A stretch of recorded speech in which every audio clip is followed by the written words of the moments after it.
everyone, and welcome back to the show. You're now tuned in to Two Real for Mainstream. So apparently, it had some technical issues, you guys, with yesterday. So morning. So basically, I'm going to be giving the results, quick results of the Quaker 400. But also, before we get into that, I want to speak about what happened during the qualifying, which I tried to upload, it didn't go through. So apparently, things aren't going well for Christopher Bell ahead of the Quaker State 400. His team just failed the inspection after NASCAR got suspicious. A crew member was a little too close to the number 20 while the car was under impound. After inspecting the vehicle one more time, an issue was found with the splitter. NASCAR has its eye out for weird activity. This includes crew members standing near the impounded cars. That's an inspection waiting to happen every time. Bell is likely to lose his car chief and his pit toss selection, as well as starting in the rear of the Quaker State 400. Now, this right here, this is a trend. You know, a lot of drivers, my opinions, basically, a lot of drivers have actually been getting hit and getting caught with these penalties with these failed inspections. And Mr. Christopher Bale apparently joins other drivers such as Kyle Busch, Justin Haley, and Bubba Wallace as being the drivers who basically have failed multiple inspections. And if you notice that list, Kyle Busch, Justin Haley, and Bubba Wallace, okay, Christopher Bell joins a very controversial list. Um, but how my thoughts about this, seeing how is he was basically Bell was starting in the rear anyway, so he was starting in the 34th.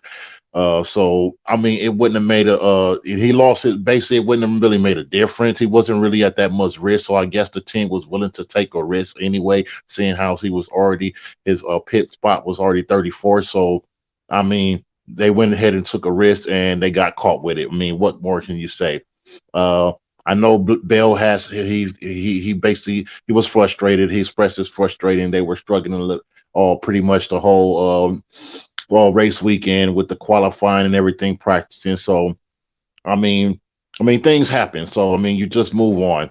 But yes, Christopher Bell he joins an actual club. Now it's not nothing to bloat about, but it's not an elite club. But he actually does join the club, the members club, for being caught multiple times for failing inspection, such as Kyle Busch, Justin Haley, and Bubba Wallace. Now, continuing on to further news, I want to just give you guys a recap now of actually what happened yesterday in the race. I'm going to give you guys a recap of the top 10. So, Quaker State 400, July 9th, that started around even the time yesterday on July 9th, Sunday. Will Byron finished the race in first place, number 24 car, driving the Chevrolet for Hendrick Motorsports, finished first place. And Suarez finished right behind him in the Chevrolet as well, 99 car, finished in second place. AJ Allmendinger, the Chevrolet as well, finished in third place, the number 16 driver. McDowell, the Ford, number 34 driver, finished in the fourth spot.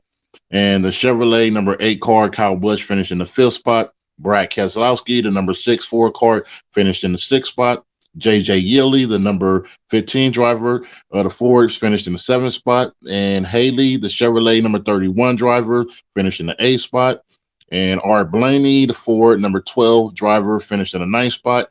And Stenhouse Jr., the Chevrolet finished number 47 driver, finished in the 10th spot. So that was the top 10 finishes on results of top 10 drivers in the Quaker State 400 on July 9th, Sunday evening's race. What I noticed about this, you guys, and with this season, I noticed over the past couple of weeks of the races, the Chevrolet vehicle, the Chevrolet especially, but the Chevrolet have been dominating the multiple races over the past few weekends. And the Ford, they did pretty well as well. You know, they had a couple of drivers that finished in the top 10, such as R. Blaney finishing in the ninth spot. And you had Brett Keselowski finishing in the sixth spot, and you had J.J. Yeley finishing in the seventh spot. But the Chevrolet definitely they were finished in pretty much. Oh, also McDowell finished in the fourth spot. That was also another Ford car. So pretty much the top 10 was stacked basically with the Chevrolet and Ford. So pretty much the Chevrolet and the Ford vehicles they pretty much dominated the Quaker State 400.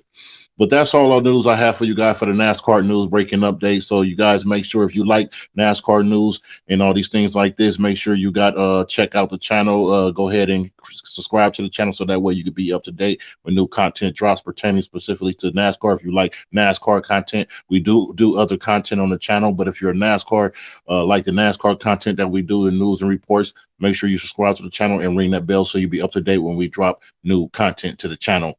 That's all I have for you guys. I want to thank you guys once again for tuning into another segment of the show, Too Real for Mainstream. So until next time, you already know what it is.